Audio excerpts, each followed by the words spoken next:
بسم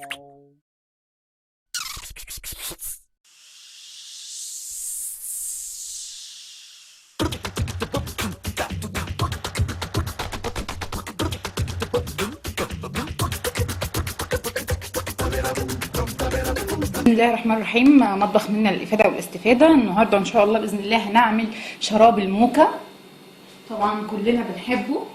هنجهز كاسة حليب بارد، معلقة كبيرة دريم ويب أو كريم شانتيه، أي كريم شانتيه عندك، معلقة بودرة كاكاو، معلقة كبيرة نسكافيه، معلقة كبيرة سكر، بشر شوكولا، تلج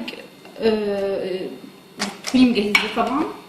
هنحط هنا في الخلاط الكهربائي عادي خالص، هنحط كل المكونات البودر دي هنحطهم هنا ما عدا الشوكولا.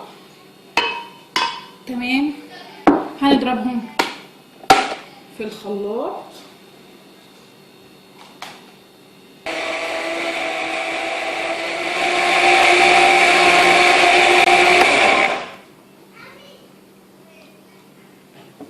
كده خلاص خلصت الموكا.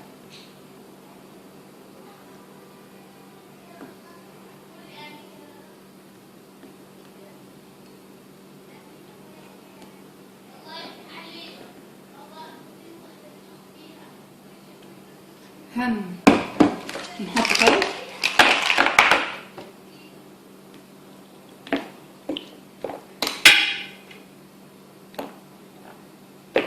وهنحط بشر شوكولا